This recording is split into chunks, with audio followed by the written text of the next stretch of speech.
Y hacemos una oración, por favor. Nuestro Padre Celestial, agradecemos en esta mañana tu bondad en permitirnos llegar con bien a este lugar de reunión, suplicando, Padre, que tu gracia y tu amor siga derramándose en nuestras vidas, y suplicándote también que obres en nuestras mentes y corazones para que seamos capaces de recibir tu palabra y que ésta siga moldeando nuestro carácter, nuestras vidas. Que tengas misericordia, Señor, de aquellos que aún están titubeando y dudando.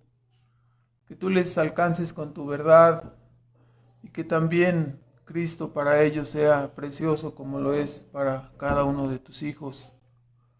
Suplicamos, Padre, que sea bendecido y glorificado tu nombre y te damos las gracias en los méritos de Cristo Jesús. Amén. Bueno, en esta sección, aquí en el Salmo 119, la parte que toca desde el versículo 153 hasta el versículo 160. Y en esa sección el salmista continúa con su oración, invocando la ayuda divina, y toda vez que se encontraba en aflicción, y esto ya sabemos, para nosotros ya no resulta esto alguna novedad, puesto que frecuentemente se señala en todo el salterio que esta era su condición, que estaba frecuentemente afligido, deprimido. Y tan solo checando en la concordancia, la palabra afligir o la palabra aflicción es usada en este libro de los Salmos al menos 48 veces. Entonces, parece que el salmista tenía esta personalidad que hoy en día llamaríamos depresivo, ¿verdad? Tendía mucho a afligirse. Podemos decir que también lo vemos frecuentemente. Si quisiera que ustedes vieran en el Salmo 103, por favor. En el Salmo 103, frecuentemente lo veíamos depresivo, pero al mismo tiempo, ocasionalmente también lo veíamos como expresaba su alegría y se desbordaba en su corazón. En el versículo 1 del Salmo 103 nos dice: bendice alma mía a Jehová, y bendigan todas mis entrañas su santo nombre. Si regresamos al Salmo 119, en el versículo 164, también nos dice, ¿no? Vemos cómo era en cierta manera depresivo y en cierta manera muy alegre. Ya está en nuestras mentes, ¿no? Lo que a veces escuchamos en la jerga cotidiana en el mundo, ¿no? Que era en cierto sentido bipolar, ¿verdad? O sea, estaba arriba y deprimido y luego estaba muy elevado. Dice en el 161, 164, 7 veces al día te alabo sobre los juicios de tu justicia. Entonces, lo vemos por un lado depresivo y por otro lado elevado, como decía el apóstol Pablo, en los lugares celestiales, ¿verdad? Muy, muy arriba, exaltando al Señor maravillosamente. Podemos decir en cuanto al carácter de él, que era una persona muy sensible, y como dijeran los jóvenes hoy en día, era muy intenso, ¿verdad? O sea, él era muy intenso en su sentir. Se llegaba a sentir por momentos muy elevado y por momentos muy, muy deprimido. Y con razón en el libro de los Hechos, ¿no? Se nos dice en el capítulo 13, sin perder ahí el Salmo 119, se nos dice que cuando está describiendo en el versículo 22 del capítulo 13 de Hechos, el Señor nos dice, después de que Pablo está narrando ahí cómo había sido quitado Saúl, y nos dice que el Señor se refirió a David diciendo: he hallado a David, hijo de Jesé, hijo de Isaí, la versión 60, varón conforme a mi corazón, el cual hará todo lo que yo quiero, ¿no? Todo lo que yo deseo. Y en ese sentido, la palabra es muy clara. David era muy intenso y la Escritura nos revela también que así le parece mejor a Dios, ¿no? En el libro de Apocalipsis nos dice que Dios abomina la tibieza, ¿verdad? ¿Sí? Así que prefiere que seamos intensos y no quiere que seamos tibios con respecto a Él. No quiere que seamos intensos en nuestra adoración, en nuestra alabanza. Y en esta sección que nos toca el día de hoy, del versículo 153 al 160, vemos que el salmista está rogando que ser librado de sus perseguidores. Dice el versículo 157, muchos son mis perseguidores, muchos son mis enemigos. Y también en el 161, él nos dice, aunque es en el siguiente párrafo, príncipes me han perseguido, dice, sin causa. Entonces estaba afligido y está rogando a Dios porque las acechanzas que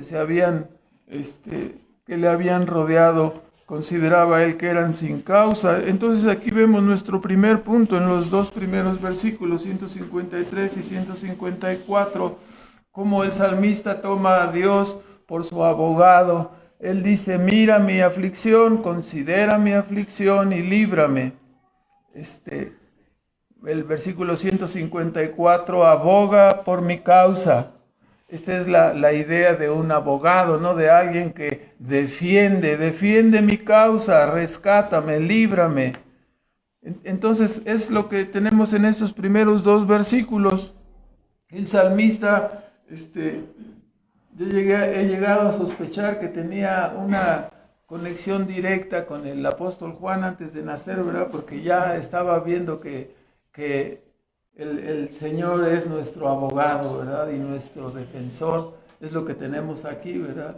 Y claro, la conexión Dios la realizó a través del Espíritu Santo, ¿no? Inspirando la palabra, inspirando a ambos autores. Dice en 1 de Juan 2:1,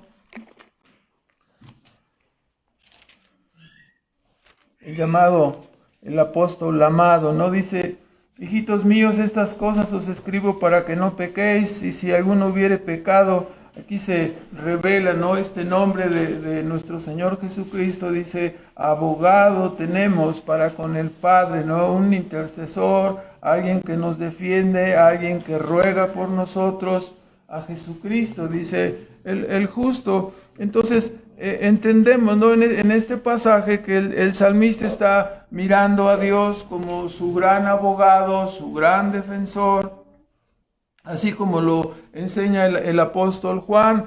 Acude a Dios, entonces, así lo debemos imaginar, acude a Dios presentando su caso, ¿no? Presenta delante del abogado su situación, presenta su circunstancia, estoy muy afligido, por favor líbrame. Yo no me he olvidado de ti, de tus mandamientos, de tu ley. Así que sé mi abogado, ¿no? Defiende mi causa, líbrame, rescátame. Eso es lo que tenemos aquí en estos primeros pasajes. Se allega a él para pedirle que tome su defensa, que tome su causa.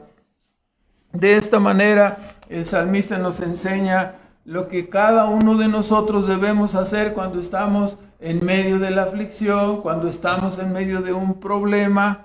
En lugar de llamarle a la cuñada para decirle las cosas están así y así, ¿verdad? En lugar de acudir a algún, dicen amigos cercanos, nos vemos en la tarde porque ahí donde siempre, porque quiero platicarte algo, ¿verdad? El salmista no fue así. El salmista se dirigió directamente a Dios, diciéndole, estoy en medio de una circunstancia difícil. Así debemos ir nosotros a Cristo, ¿no? Antes de ir a otra persona, antes de ir a cualquier amigo, lo más conveniente es que nos dirijamos a Dios, ¿no? Él sabrá escucharnos, Él sabrá defendernos. Cuando hay un problema, una aflicción, una enfermedad, una angustia, normalmente que ha rebasado, o que nosotros sentimos que ha rebasado nuestra capacidad. Y en realidad no se necesita mucho para rebasar nuestra capacidad. Casi cualquier problema nos lleva al límite, ¿verdad?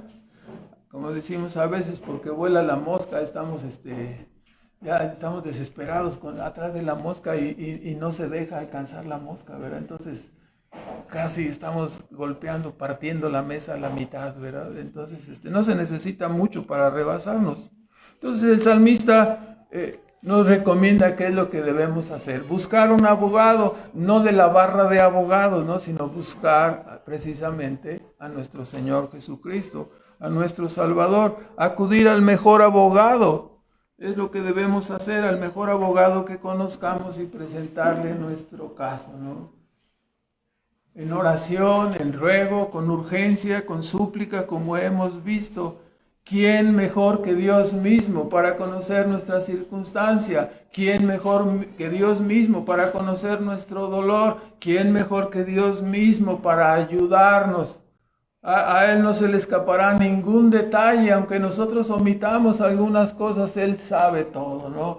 Él conoce todos nuestros pensamientos aún, todas nuestras palabras aún antes de que salgan de nuestra boca. No hay ningún abogado mejor que Él. En su ruego el salmista está apelando a la compasión divina. Le dice a Dios, mira mi aflicción, versículo 153. Mira la condición de angustia en que me encuentro. Mira que a pesar de mi situación, esta parte, ¿no? Es interesante, dice, no me he olvidado de tu ley, no me he olvidado de tus mandamientos.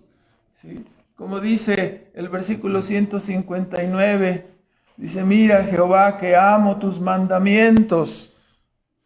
No está anteponiendo una justicia personal para ser oído, está exponiéndole a Dios, ¿no? Que le ama a Él, que ama su palabra. Y hay tantas personas que casi por cualquier causa se olvidan de sus compromisos con Dios, ¿no? Que nos impresiona lo que oímos de Él, ¿verdad? Dice, a pesar de las circunstancias, a pesar que estoy siendo perseguido, a pesar de que estoy afligido, no me he olvidado de tus mandamientos, no me he olvidado de ti, no me he olvidado de mis compromisos contigo, ¿verdad? Y apela también no solo a la bondad, pero también a la justicia divina. Se sentía, como ya leímos en el 161, agraviado sin causa, perseguido sin causa. Y se allega a Dios, ¿no? Se allega a Dios para que abogue por él. Utiliza también la inmutabilidad divina para su intercesión. En el versículo 154 dice que está rogando. En la versión popular traduce, ¿no? El versículo 154, vivifícame conforme a tu promesa, vivifícame conforme a tu dicho. Y ya hemos dicho bastantes veces, señalado bastantes veces que este es el argumento usado frecuentemente en la Escritura. No debemos orar cosas repentinas, no debemos orar lo que se nos ocurre, debemos meditar lo que llevamos delante de Dios, ¿no? Debemos considerarlo profundamente. Y así el salmista nos está diciendo, ¿no? Vivifícame conforme a tu promesa. No quiero que me concedas exactamente lo que yo estoy pidiendo, sino que sea conforme a tu voluntad, conforme a tu promesa. Dios siempre actuará en conformidad a su palabra. Él está comprometido a hacer estas cosas. No es un Dios de ocurrencias, no es un Dios cumplidor de caprichos.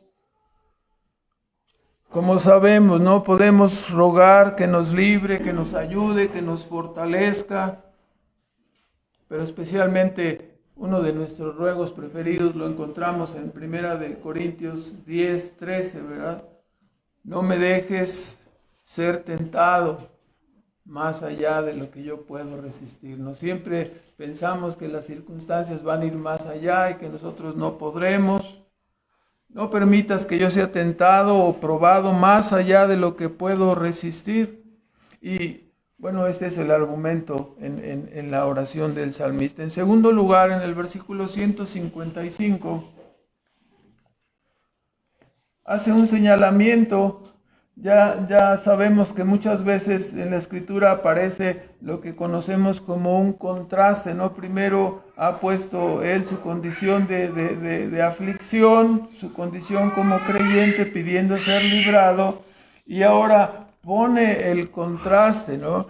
En contraste con los creyentes están la condición de los impíos, ¿no? Este es nuestro segundo punto, la triste condición de los impíos, que es descrita en el versículo 155, diciéndonos: lejos está de los impíos la salvación.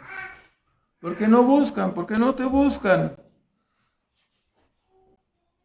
Dice, inclusive, ¿no? Tocaremos este punto en el versículo 158, veía a los prevaricadores y me carcomía por dentro, ¿no? Me molestaba, me disgustaba, dice en la versión 60, porque no guardaban tus palabras, ¿no? Entonces, aquí vemos la triste condición de los impíos, en contraste con un creyente que encuentra su amparo y su defensa en Dios. Aquí este versículo nos indica que los infractores de la primera tabla de la ley, ¿no? Los impíos que no tienen a Jehová como su Dios, que toman en vano su nombre, que se hacen imágenes e ídolos y que no guardan el día del Señor, la primera tabla de la ley. Los impíos se encuentran lejos de la salvación porque no le buscan, porque no buscan sus caminos, y se encuentran lejos porque han cerrado sus ojos y sus oídos para no acercarse a Dios. No es la distancia, ¿verdad? Sino que es su actitud, su condición. En muchos casos la verdad no está lejos de los hombres. La tienen ahí, hay cientos de personas, miles de personas que tienen su Biblia ahí en su casa, pero por su persistencia en el mal, por su renuencia a buscar a Dios a través de su palabra, por su orgullo en no querer humillarse, en no querer arrepentirse, por su amor secreto al pecado y a los deseos de la carne, o simplemente por su descuido, su ignorancia, por su amor al mundo, se mantienen alejados de la verdad y de Cristo que puede salvarles. Y sin siquiera estar preocupados, ¿no? Están lejos de la salvación y no están preocupados. Nosotros queremos sacudir muchas veces a algún familiar, a algún pariente, a alguno de nuestros hijos para decirle: despierta, ¿qué no ves que estás perdido? ¿Qué no ves en qué condición estás? Debes buscar a Dios. Pero estoy viendo la tele, ¿no? Entonces no me molestes, estoy aquí ocupado en mis juegos. Entonces se mantienen lejos de aquel que puede salvarse y ni siquiera están preocupados.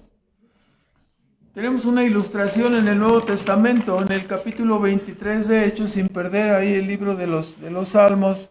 En el capítulo 23 de Hechos podemos tomar esta ilustración, capítulo 23 y versículo 12.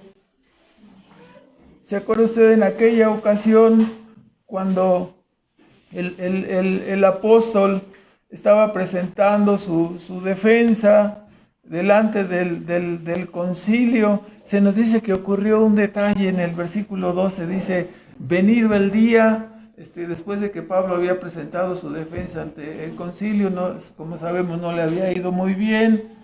Lo regañaron porque le llamó sepulcro blanqueado dices que no sabía que era el sumo sacerdote.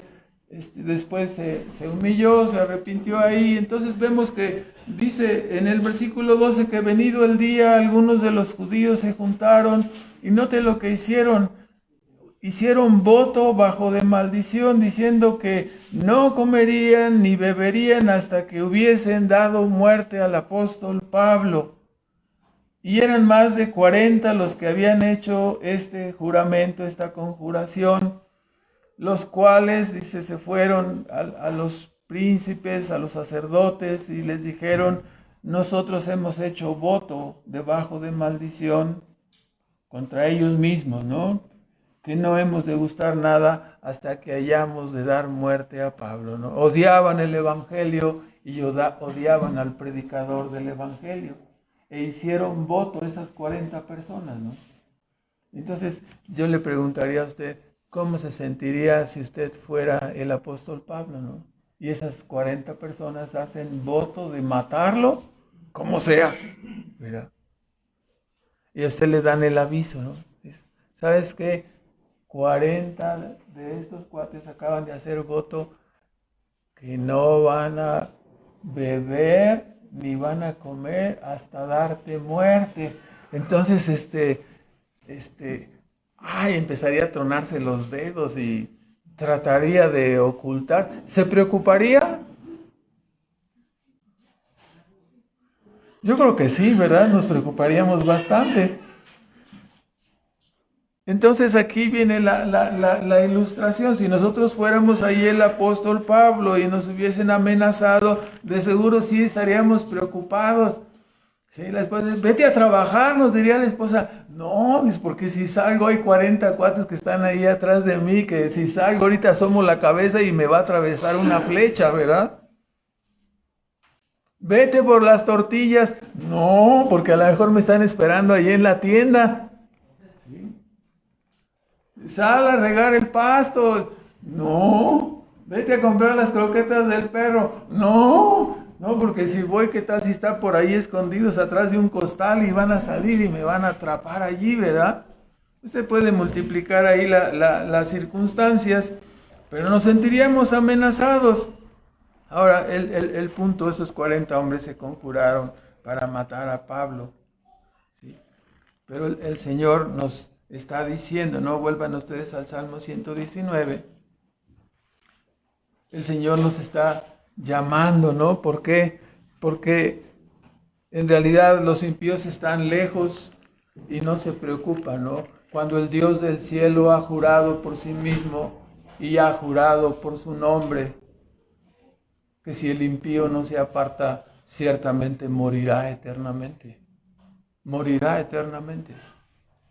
Entonces, aquí ya no son 40, solamente es uno, es el Todopoderoso. Y Él ha jurado por su nombre que no vivirán, así como en el libro de Hebreos, ¿no? Cuando dice, ha jurado el Señor, no entrarán en mi reposo, ¿no? Bola de rebeldes, así hablando del pueblo de Israel, de los más de ellos no se agradó el Señor. Están lejos de Dios, dice, ¿por qué? Ni siquiera están preocupados cuando sobre todos los que no están arrepentidos pesa la palabra de Dios diciendo, juro por mi nombre, juro por mi persona todopoderosa, que ninguno de ustedes no arrepentido entrará jamás al cielo. ¿Ha jurado Dios? No son 40, solo es Dios, el Todopoderoso. Y la persona está ahí cruzada de pies y de piernas y jugando y viendo su pantalla electrónica. Están lejos de Dios, ¿verdad? Pesa sobre ellos una sentencia de muerte, ¿sí? Ustedes saben que cuando Dios nos despierta a esta circunstancia, nosotros empezamos precisamente a temblar, ¿no? Ante la posibilidad, tenemos temor de Dios, ante la posibilidad de ser echados en la condenación. Rogamos para que Dios les despierte a esos que están lejos, que les despierte a la realidad de su condición y les ayude a buscar, porque si no se vuelven, si no se arrepienten, la ira de Dios les alcanzará. Dios jamás ha dejado de cumplir su palabra y jamás ha dejado de cumplir ninguno de sus juramentos. Vivo yo, dice Jehová. Él jura por sí mismo, ¿no? Que no dará por inocente al malvado, que la ira de Él está sobre todos aquellos que no se arrepienten. Y así vivíamos también nosotros, ¿no? Alejados, como dice Pablo, del pacto y de las promesas. Y el Señor nos acercó, estábamos lejos.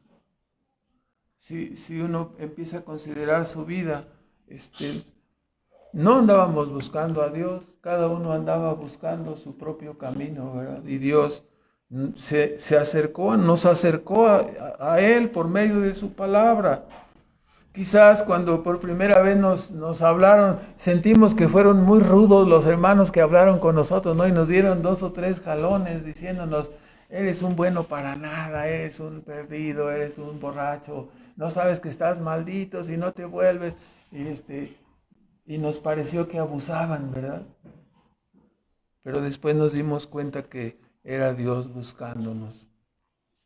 Vea también el versículo 158, como se señalaba aquí, dice, veía a los prevaricadores, la traducción directa es veía a los traidores. La palabra en la traducción directa son traidores. ¿Por qué considera Dios a las personas que no se han arrepentido, a las personas que están lejos de Él? Les considera como traidores, porque le han dado la espalda a Él, porque son como prófugos de la justicia. Si no quieren arrepentirse, no quieren hacer los mandamientos de Dios, han proclamado en este mundo que le pertenece a Dios, que ellos son independientes, que van a vivir como se les antoja, que van a hacer lo que quieran y nadie puede decirles nada. Por eso les llama traidores, son prevaricadores, dice en la traducción, la versión antigua. Y yo los veía, dice el salmista, y sentía, me disgustaba por dentro. Pero note que el salmista no se disgustaba porque él sintiera un rechazo personal hacia esas personas. ¿Por qué se disgustaba? Dice, porque no guardan tus mandamientos. Esa era la causa del disgusto. No se trata de un odio personal, se trata de un disgusto debido a que pecan contra Dios. Su disgusto es debido a que no guardan la palabra de Dios. No hay ningún odio personal de parte de los creyentes hacia las personas inconversas. No es un odio interno que se sienta hacia la persona. Más bien deseamos su salvación. Lo que molesta a todos los creyentes es ver que los impíos se deshacen ahí en el pecado, ¿no? Entonces, esa es la razón por la cual el salmista no se deleitaba en la compañía de los impíos. Oye, estoy viendo aquí en la fiesta de la oficina, ¿qué te pasa? Estás bien aburrido, estás con una cara aquí sí, sabes que ya me voy. Estoy aquí nada más porque es la fiesta de la oficina para no hacerles un feo, pero ya me voy porque no me siento a gusto aquí. No me siento a gusto. Entonces, adiós, nos vemos. ¿Qué nos disgusta? ¿Odiamos a los compañeros de la oficina? ¿Odiamos a los compañeros de trabajo? No, pero no es nuestro ambiente. Es un ambiente donde se blasfema el nombre de Dios y no son ellos en sí mismos. No les odiamos a ellos, les miramos en su condición perdida.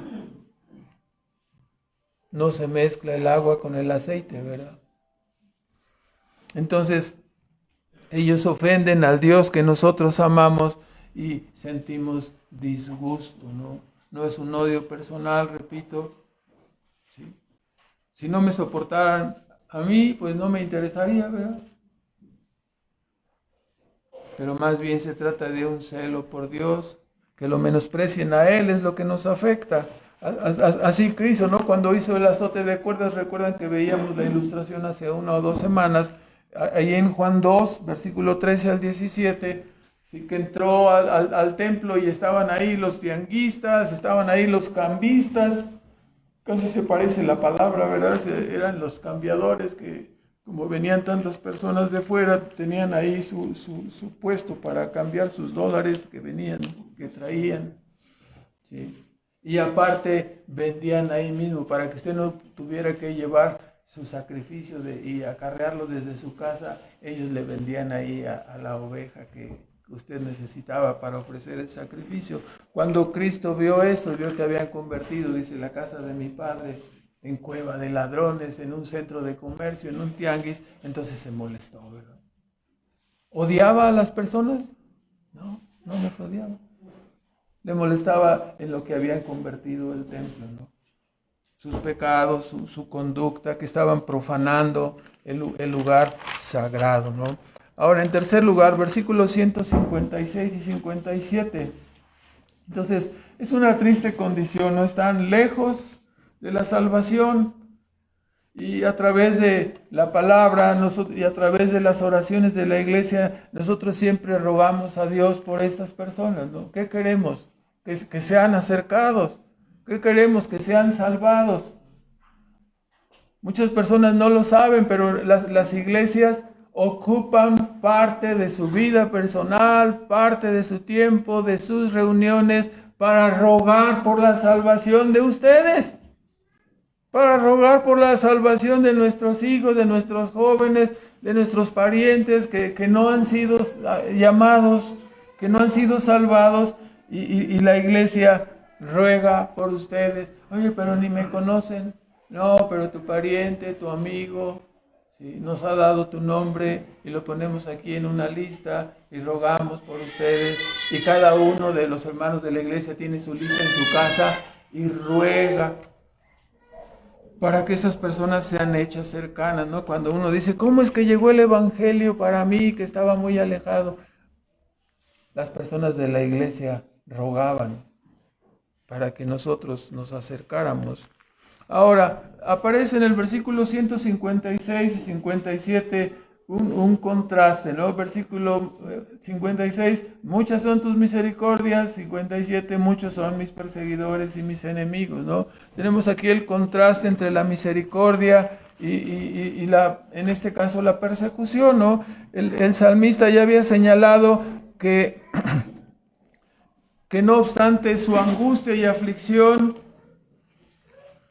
que no obstante su apremio que él sentía, no se había olvidado de su compromiso de obedecer la escritura.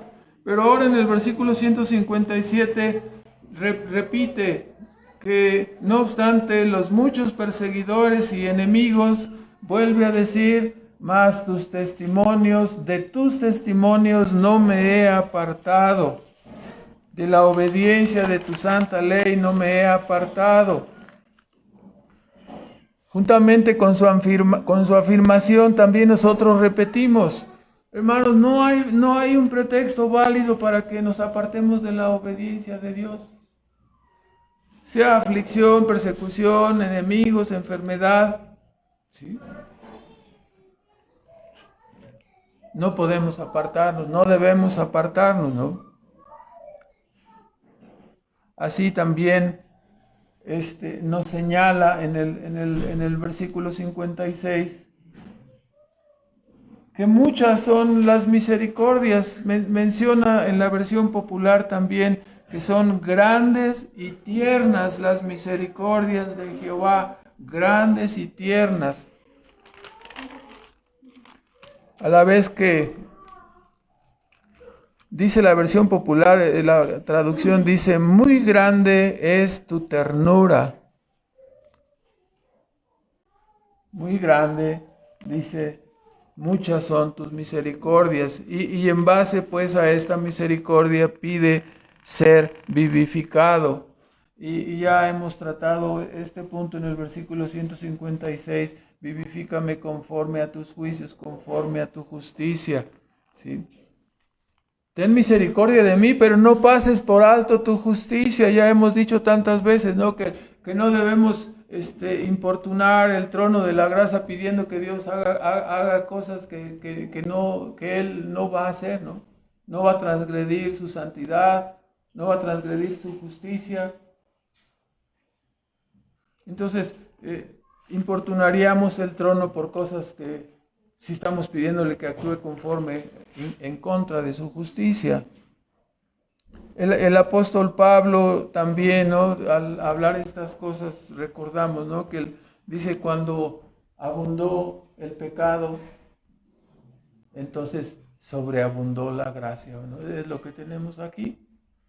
¿Sí? Muchos son los perseguidores. Cuando hay más aflicción, cuando hay más dolor, cuando hay más persecución, entonces hay más misericordia, hay más manifestaciones de la bondad de Dios sobre nosotros, preservándonos. Recordemos, hermanos, que aún y cuando hubiera algún caso, ¿no? Porque siempre hay alguien que levanta la mano y dice, no, pero es que tú no conoces mi caso es especial, yo he sufrido más que Emán, el Salmo 88, si se acuerdan, ¿no? Ha sufrido toda su vida y algunos se atreven a decir, yo he sufrido más que todavía que Emán. No, hermanos, en realidad no hemos sufrido tanto, ¿no? Pero de todas maneras, cuando atravesamos por el valle oscuro de la aflicción, recordemos que nuestra aflicción no es de compararse con la gloria venidera que tendremos en el cielo, ¿no? Entonces, ¿qué son soportarse? Los más fuertes, ya me da miedo decir eso de los 80 años porque los hermanos piensan que estoy amenazando a algunos, ¿no? Entonces, no, ya el hermano ya dijo que a los 80 ya me voy. Entonces, los más fuertes, dice la Escritura, duran 80. Y algunos hermanos me han dicho, no, hermano, ya me está amenazando, yo que tengo, sí, cerquita y 60 y tantos, ya estoy llegando. Entonces, sí, aunque suframos 80 años y llegamos a los 80, de todas maneras, hermano, lo que sufrimos aquí no es de compararse con la gloria venidera que tendremos para siempre, eternamente en el cielo. Ahora, en cuarto lugar, en el versículo 159, aquí el salmista sigue intercediendo y ahora su ruego está basado en el amor a los mandamientos. Y en esta parte es interesante, ¿no? Sobre todo porque lo trataremos de enfocar ahora en relación con aquellos que no les gusta la ley, ¿no? Que no les gustan los mandamientos. Ya hemos escuchado en el Salmo 119, en el versículo 97, oh Jehová, cuánto amo tu ley, todo el día en ella es mi meditación, ¿no? Ahora entonces, su ruego está basado en el amor a los mandamientos de Dios. Y el salmista, ya hemos dicho, está pidiendo, mira mi aflicción, considera mi incapacidad para defenderme, sé tú mi abogado, defiéndeme. Y ahora su argumento es, le pide a Dios que mire hacia el fondo de su corazón y que note, ¿no? Que se acuerde que Él ama sus mandamientos. En realidad, cuando entendemos, ¿no? Que el amor a los mandamientos y el amor a Dios están ligados, ¿verdad? Uno no puede decir que ama los mandamientos y menospreciar a Dios.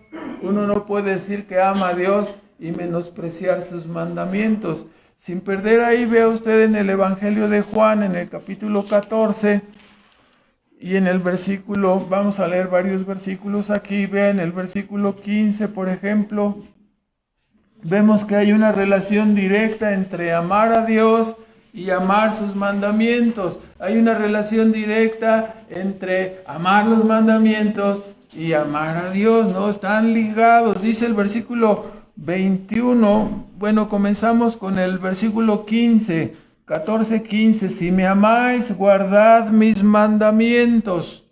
Versículo 21 de ese mismo capítulo 14 del Evangelio de Juan. El que tiene mis mandamientos y los guarda, aquel es el que me ama. Y el que me ama será amado de mi Padre, y yo le amaré y me manifestaré a él. Una promesa de una gran comunión, de un gran consuelo en la comunión con Dios está aquí. En el versículo 24 también dice el lado negativo, el que no me ama, entonces dice, no guarda mis palabras, y la palabra que habéis oído no es mía, sino del Padre que me envió. Entonces usted puede ver que hay una identificación entre el amor a Dios, el amor a Cristo y la obediencia de sus mandamientos. No puede haber una separación entre estas dos cosas. Si tienes obediencia y amor por sus mandamientos, esto implica que estás amando a Dios mismo. Como estoy repitiendo, hay una relación directa entre el amor y la obediencia de los mandamientos, entre el amor a Cristo y su palabra. Lo uno no puede estar sin lo otro. Así que los mandamientos entendemos que son la expresión práctica del amor a Dios y el amor al prójimo. Entonces, si uno rechaza los mandamientos, está rechazando a Dios. Si uno no guarda los mandamientos del prójimo, pues tampoco lo está amando. ¿Sí? Entonces, esto nos lleva a hacer algunos comentarios, ¿no? Especialmente que hay personas que hacen una profesión de fe y que tienen una actitud por un mal entendimiento de la gracia de Dios, están en contra de los mandamientos, ¿verdad? Sí, por un mal entendimiento dicen, no, es que yo no quiero tener nada que ver con la ley. Dicen, yo soy salvo por la gracia. No te estamos diciendo que seas salvo a través de la obediencia de la ley. Sabemos que la salvación es de gracia, pero estamos diciendo que Dios enseña en su palabra que todos aquellos que le aman, aman también sus mandamientos, y todos los que aman sus mandamientos le aman también a Él. Está relacionado, no lo podemos separar. Entonces, la intolerancia y el menosprecio a los mandamientos de Dios se vuelve como una intolerancia y menosprecio al dador de los mandamientos. No podemos rogar que seamos vivificados por Dios si al mismo tiempo menospreciamos los mandatos y los dichos del Señor. Te amo, pero déjame patear tus mandamientos, ¿no? Te amo, pero déjame seguir robando, ¿no? Te amo, pero déjame seguir codiciando. Te amo, pero déjame tomar en vano el día del Señor y déjame tomar en vano tu palabra. No, hermanos, no puedes sacrificar los mandamientos en aras de exaltar supuestamente el amor, ¿no? Es una incongruencia. Aunque la ley no nos salva, la amamos como un instrumento en las manos del Espíritu Santo. ¿Para qué? Para la convicción de pecado. Cuando venga el Espíritu Santo, Él los convencerá de pecado, de justicia y de juicio. Amamos la ley no porque nos salvemos a través de ella, sino porque es un instrumento en las manos del Espíritu Santo para la santificación de los creyentes. Tantas veces hemos ilustrado el hecho de que ahora ya no nos acercamos a la ley con temor y temblor, ¿no? De que nos vaya a matar. No, la ley es nuestro consejero. ¿Cómo evaluaría, cómo apreciaría usted a una persona que le dijera, hermano Luis, no robe, por favor? ¿Sí? Hermana, por favor, no codicie. ¿Es una mala persona la que le está diciendo eso? Por favor, acérquese a Dios. ¿Sí? Guarde su palabra. Le estamos poniendo bajo un yugo asfixiante. ¿Le queremos hacer daño? No, la ley no nos hace daño. ¿Sí? Cristo nos ha librado de la maldición de la ley por su obra en la cruz del Calvario. No tenemos una relación legal con la ley ahora. Cristo cumplió esa relación legal en nuestro lugar. Ya no estamos obligados legalmente a guardar la ley. La guardamos y la amamos, ¿sí? Porque es la expresión del carácter justo y santo de Dios, porque es la expresión del amor de Dios, y por eso la amamos y queremos obedecerla y no queremos pisotearla. Entonces, no nos equivoquemos, ¿no? Aunque la ley no nos salva, la amamos como un instrumento para convicción de pecado, como un instrumento en las manos del Espíritu Santo para convicción de pecado, y como un instrumento en las manos del Espíritu Santo para la santificación de los creyentes. Nos da buenos consejos. ¿Quiénes son los que no quieren la ley? Vamos a ilustrarlo con una patrulla de policía, ¿no? Si ahorita pasara una patrulla de policía y encendiera su sirena, si alguno de ustedes acaba de robar un banco, va a empezar a moverse así, si alguno de nosotros. ¿Por qué? Porque se acerca a la ley y va a decir, a ver si no se meten a buscar aquí y van a ver que traigo el botín acá en mi espalda. ¿Sí? Algunos lo traen adelante, no lo traen en la espalda. Parece que traen el botín en otra parte, ¿verdad? Entonces, no.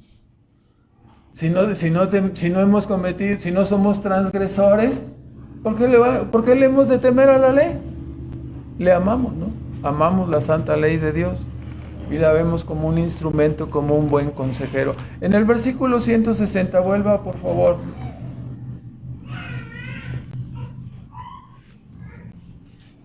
En el versículo 160 dice, el principio de tu palabra es verdad y eterno es todo juicio de tu justicia, ¿no? La palabra, hermanos, en quinto lugar, es verdadera. Aquí el principio, esta palabra se refiere como si nosotros estuviéramos leyendo ahí el Génesis, ¿no? La palabra es verdadera desde el Génesis, desde el principio. Es el sentido de la palabra. En la versión antigua dice la palabra el principio. Si mal no recuerdo, la versión 60 dice la suma de tus mandamientos, o ¿cómo dice? La suma de tu palabra. ¿Sí? Entonces es verdad. Entonces la palabra es verdadera desde el principio, ¿no? Desde Génesis, todo lo que Dios creó, todo lo que Dios ha dicho. Este versículo entonces se refiere más que a la suma de tu palabra, desde que la palabra es verdadera desde el Génesis, no desde el principio. El Dios que creó en el principio es el Dios que está identificado con la palabra que se revela aquí en este salmo y en toda la escritura. Es el mismo que dio origen a todas las cosas. El Dios que dio la palabra al principio es el que envió a su Hijo para dar testimonio de la verdad. Yo he venido, dijo Cristo, para dar ¿qué? Testimonio de la verdad, para corroborar que la creación es cierta, que la realidad de que Dios cumple sus promesas y envía un Salvador es verdadera, que la realidad de su segunda venida y del juicio final están aquí escritas y son verdaderas. Todo lo que Dios revela en su palabra es verdadero, su palabra es verdad. Entonces, como Juan dijo, ¿no? En su evangelio, de los textos preferidos, en Juan 1:1, ¿no? En el principio era el Verbo, y el Verbo estaba con Dios, y el Verbo, los falsos testigos de Jehová dicen, y el Verbo era un Dios. No, era Dios, ¿no? Sin el artículo que ellos introducen ahí en su versión. Entonces, lo pueden ustedes, dice, ver, era en el principio con Dios, este verbo, esta palabra viva, todopoderosa, que es nuestro Señor Jesucristo. Dice, todas las cosas por Él fueron hechas, y sin Él nada de lo que es hecho fue hecho o ha sido hecho, ¿no? Él es el autor, el versículo 14, y aquel verbo, nuestro Señor Jesucristo, fue hecho carne, dice, tomó carne, ¿no? Una naturaleza humana, y habitó en medio de nosotros, tabernaculó es la idea, en medio de nosotros, plantó su tabernáculo. ¿Sí? ¿Quién habita en un tabernáculo? ¿Se acuerda usted? Dios habita en un tabernáculo. Entonces dice que Jesucristo era Dios, ¿no? Plantó su tabernáculo para estar en medio de nosotros, en medio de los hombres. Y nosotros, dice el apóstol Juan, vimos su gloria, su maravillosa gloria, no la manifestación de todos los atributos de Dios, su amor, su bondad, su poder, su omnisciencia, su omnipresencia, todos los milagros, ¿sí?, que manifestaban que el poder sobre la vida, el poder sobre la enfermedad. Entonces, el salmista nos está diciendo aquí, ¿no? Que el apóstol Juan nos está diciendo que este verbo encarnado era Cristo y que ellos se dieron cuenta de que Él era Dios. Vimos su gloria, Él es el verdadero Dios y verdadero hombre. El salmista tan solo afirma que toda su palabra desde el principio es la verdad, que todos sus juicios permanecerán para siempre. Algunos otros traductores dicen, tu palabra es verdad de principio a fin. Tu palabra es verdadera desde la cabeza hasta los pies. No hay ni una sola falla, ningún error, es suficiente, inerrable. El Señor dio la palabra y esta palabra se levantará en el día del juicio para ser vindicada en todo su contenido como la verdad de Dios. Unos recibirán entonces su justo castigo por haberla menospreciado, por haber menospreciado su contenido, su verdad, por no haberse sometido a ella, por no haber creído en Cristo Jesús. Otros serán glorificados y llevados a la eternidad de gloria. Eso es lo que habla este santo libro. Y por ello Cristo dijo, ¿no? Ahí en Mateo 24:35, que el cielo y la tierra pasarían, pero mi palabra no pasará, ¿verdad? Sí, se identificó a sí mismo, yo soy el camino, ¿y qué más? Su palabra, la verdad. La verdad no va a pasar, la palabra de Dios no va a pasar jamás, ¿no? El cielo y la tierra pasarán, pero mi palabra no pasará. Entonces, volvemos a esta sección del Salmo para terminar con unos comentarios. En primer lugar, ¿no? Al darnos cuenta, no siempre estamos señalando otra vez qué bendición es la palabra de Dios. Cuán privilegiados hemos de considerarnos al mirar ahora en este párrafo que el Señor Todopoderoso es nuestro abogado y defensor, ¿no? A veces nos colapsa la vida, nos colapsan las situaciones, los problemas y nos olvidamos de que Dios es nuestro abogado y nuestro defensor. ¿Dónde estaríamos más seguros que bajo su protección? ¿Conoce usted alguna cueva? ¿Está construyendo?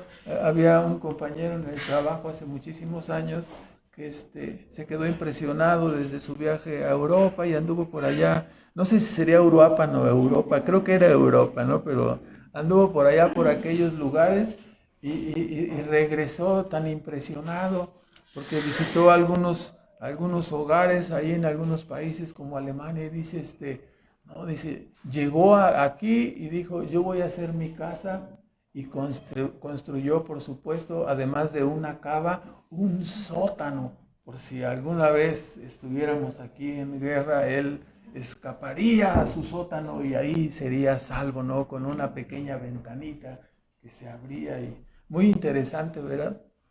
Casi me convence de hacer un sótano en mi casa, pero no lo logro. Entonces, algunas personas piensan que pueden asegurarse contra las providencias, asegurarse contra las cosas que suceden en este mundo. Para darnos cuenta que al final no podemos escapar de las cosas providenciales de Dios. Nos alcanzará en algún momento, ¿no? No hay un lugar más seguro que bajo las alas de la protección divina, ¿no? Ahí es donde estamos más seguros. Así nos dice el apóstol Pablo, ¿no? En Romanos 8:31. Si estamos confiados en Dios, si estamos seguros en Él, dice ahí, ¿qué diremos a esto, no?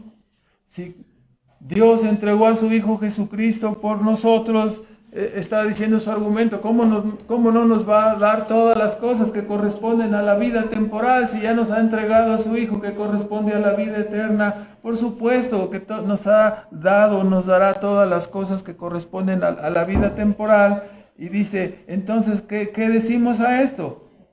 Que si Dios es por nosotros, entonces nadie puede contra nosotros. Estamos firmes, estamos seguros, sigue su exhortación ahí diciendo que somos más que vencedores. Nadie puede contra nosotros, versículo 39, ni lo alto, ni lo bajo, ni ninguna criatura nos puede apartar del amor de Dios que es en Cristo Jesús, Señor nuestro. Entonces podemos seguir confiados nuestra trayectoria hasta el final de nuestras vidas. No se preocupe que ahorita usted tiene 25 años y dice, no, pero ¿qué va a ser de mí cuando esté como el hermano de 80? ¿No? Entonces, si usted permanece fiel y obediente a la palabra, usted caminará y terminará sus días en paz. ¿Sí? No sabemos si en paz o en guerra, o sea, me refiero a que terminará usted tranquilo su vida, no estará afanado por el futuro. No le carcomerá ni le quitará su disfrute presente de las cosas, no se las quitará estar afanado y angustiado por el futuro. Seguiremos entonces confiados en nuestra trayectoria hasta el final, sabiendo que nuestro Dios y nuestro abogado nos defenderá y nos guardará hasta que salgamos de este mundo, ¿no? En segundo lugar, debemos agradecer a Dios y exaltarlo, porque cuando escuchamos la descripción de los que están lejos, ¿no? Así estábamos nosotros lejos de Cristo en algún tiempo, ¿no? Lejos y sin esperanza. Pero Cristo se acercó e hizo posible la salvación de los pecadores. Y ahora podemos decirle, ¿no?, a todos los que se sienten alejados o indignos, como dijo Santiago 4, versículo 8 y 10, acercaos a Dios y Él se acercará a vosotros. Humillaos delante del Señor Dios Todopoderoso, por si quizás Él te conceda, ¿no?, arrepentimiento y salvación. Acercaos a Dios y Él se acercará a vosotros. Necesitas avanzar, necesitas no solamente considerar la posibilidad, necesitas ponerte activo. O sea, no estamos invitándote a tomar una decisión o a pasar al frente. Estamos diciendo y espoloneando tu responsabilidad, ¿sí? No debes seguir viviendo la vida confiado, no, pues mi papá es creyente, entonces seguro yo tengo ahí alguna influencia, ¿no? Mi abuelo, mi abuela, mis tíos son creyentes, entonces yo ahí voy a confiar. Así algunos hijos, mi mamá es creyente, entonces pues yo estoy ahí apalancado, ¿no? No, tienes que ir adelante y buscar personalmente a Dios. ¿Sí? Acercaos a Dios y Él se acercará a vosotros. Humillaos a Dios, por si quizás Dios os conceda que se arrepientan. En tercer lugar, no es necesario, como podemos ver, que Cristo vuelva a presentarse en este tiempo para que los hombres le puedan manifestar su amor. Si yo hubiera vivido en el tiempo de Cristo, yo me hubiera arrojado ahí para salvarlo, para que Él no cargara la cruz. Yo hubiera hecho todo mi esfuerzo para, péguenme a mí en lugar de a Él. O sea, no se puede hacer eso. Ya no es necesario que Cristo vuelva a presentarse. Con nuestra actitud hacia su palabra lo decimos todo. Tú puedes decir que te aventarías y que cargarías la cruz y todo. No, olvídate de eso. Nada más contesta cuál es tu relación con la palabra de Dios hoy. Ahí dices todo. Si tu relación con la palabra hoy es nula, entonces es nulo tu amor a Dios. Si tu relación con la palabra es intensa, tienes una relación viva con la palabra de Dios, entonces estás manifestando, ¿no?, que efectivamente amas profundamente a Dios. Nuestra actitud hacia la palabra lo dice todo. No importa si usted, porque algunas personas dicen, oiga hermano, es que yo quisiera que usted me diera su opinión. ¿Por qué? Les pregunto así. Sí, es que yo quisiera como usted es tan espiritual, soy una persona normal como todos ustedes, ¿sí? Un poco más jorobado, un poquito más gastado quizás, ¿no?, más arrugado y con menos pelo, pero soy igual que los demás. Somos iguales. Entonces, ¿y por qué digo esto? Hermanos, se acercan y te preguntan, ¿usted qué piensa? Es que soñé que volaba al cielo y fue hermoso, soñé que iba al cielo y regresaba y volaba ya así con una emoción tan grande. O sea, no importa si usted siente grandes arrebatos emocionales, no importa si usted sueña maravillas del cielo y del más allá, no importa. Ahí cuando íbamos a visitar ahí en el penal, algunas personas nos decían, mira, esta piedra la queremos mucho aquí en este lugar, porque varios aquí han visto a Cristo aquí encima de la piedra, ¿no? Y se sentían, ¿usted cómo ve? ¿No? O sea, yo vi a Cristo ahí en la piedra. Y yo decía, no, por favor, Mejor que lo vieran en la Escritura, ¿no? Que lo vieran aquí. Nuestra relación con la palabra es lo que nos dice todo. No importa lo que sueñas, no importan tus visiones, tus escapadas maravillosas ahí, como dicen algunos, en sus viajes astrales, a lo mejor, ¿verdad? No. Si al mismo tiempo usted carece de afecto y de obediencia a la palabra de Dios, eso lo dice todo. Le avisamos que es un candidato con grandes síntomas de ser una persona autoengañada, ¿verdad? Así es nuestra relación con la palabra, ¿verdad? Ahora, nuestra pregunta de autoexamen sigue siendo, ¿no? ¿Cuál es su relación con la palabra de Dios? No, es que mi esposa, no, mi esposo sí o sea, ¿cuál es su relación? No la de su esposa, no la de su esposo, no.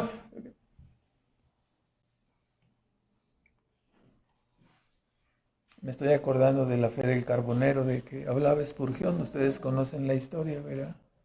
Le preguntaron a ese carbonero, comentaba Spurgeon, le decía, oye, dice, ¿tú eres creyente? Sí. ¿Y cómo crees tú? Dice, no, dice, yo creo como cree mi iglesia. Ah, ¿sabes? Qué bien. ¿Y cómo cree tu iglesia? Como yo, dice. Igual. ¿Sí? Así algunos tienen la fe del carbonero, ¿no? No tienen una relación viva con la palabra, pero dicen, no, sí, yo creo como mi iglesia y la iglesia cree como yo, mi relación con la palabra es nula, y piensan que van a estar del otro lado. Sí van a estar del otro lado, pero no en el cielo, no, van a estar en la contraparte, ¿verdad? ¿Cuál es su relación con la palabra de Dios? ¿La ama y la guarda? ¿Tiene usted una relación viva con la palabra? ¿O solamente otra ilustración del hermano que saca sus anécdotas genuinas?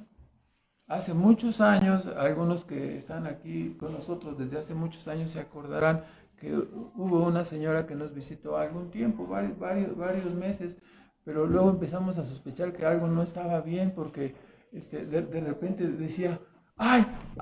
¿Qué pasó? Es que salí sin mi Biblia, y yo entendía, está usted, se le olvidó leerla, se le perdió la Biblia. No, es que yo la saco siempre, a donde quiera que voy la traigo en mi bolsa, no puedo andar sin ella.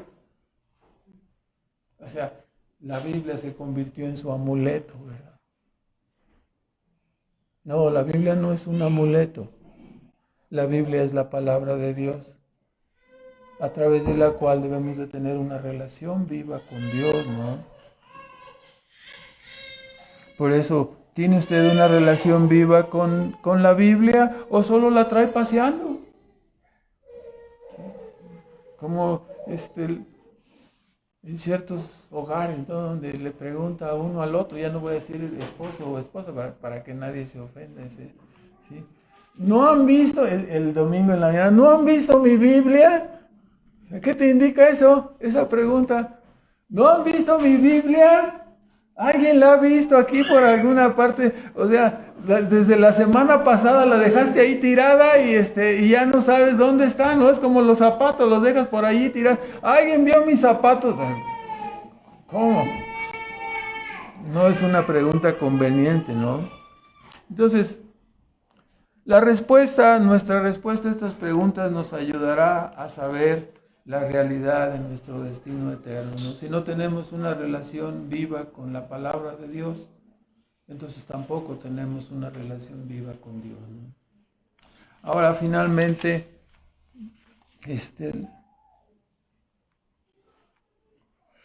cuánto aprecio y cuánta reverencia, cuánto interés, cuánto deseo hemos de tener por esta preciosa y suficiente palabra de Dios, que es la antorcha que alumbrará, dijo el apóstol Pedro, hasta que el día esclarezca y el lucero de la mañana aparezca, hasta que venga nuestro Señor Jesucristo. Si nosotros apreciamos verdaderamente a Dios, hemos de apreciar la Escritura, la palabra que es la verdad, porque eso manifiesta verdaderamente nuestro amor a Dios, nuestro amor a Cristo. Si usted valora más su pantalla, su super equipo de sonido, le aseguro que está en un grave error, ¿no? La Biblia es la palabra de vida y yo le pido que lo medite y que haga los cambios necesarios en su rutina, que no deje pasar más tiempo para darle a Dios y su palabra el lugar que ellos merecen, ¿no? Si no lo hacemos, lo sufriremos eternamente, ¿no? Entonces, vamos a dejarlo hasta ahí, hermanos, por favor, oramos. Nuestro Padre Celestial, una vez más te agradecemos por tu santa palabra, por tu verdad, que nos redarguye, que nos invita a examinar nuestras vidas. Padre, ayúdanos a ser lectores asiduos, constantes de tu palabra. Ayúdanos, Padre, a ser intensos en nuestros afectos hacia ti, en nuestros afectos hacia tu palabra.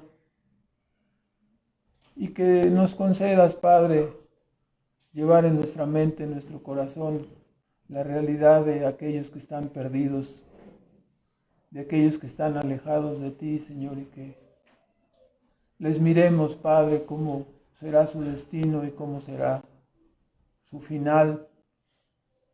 Y que ello nos mueva, Señor, a tener compasión y misericordia, porque detestamos el pecado, Señor, pero amamos a las personas que están esclavizados y deseamos que, según tu propósito eterno de elección, tus hijos alcancen la salvación que tú has preparado para ellos, Señor. Ayúdanos a tu iglesia, a tu pueblo, a esforzarnos en este proyecto de redención. Y te suplicamos, Señor, en forma especial que nos ayudes a ser constantes y fervientes en nuestra relación contigo a través de tu palabra, Señor, a través de la oración. Te damos muchas gracias por el ejemplo y el corazón de nuestro hermano David, el salmista, que nos ha dado lugar para meditar y examinar nuestras propias vidas, Señor. Bendice tu palabra, Señor, y te damos las gracias en el nombre de Cristo Jesús. Amén.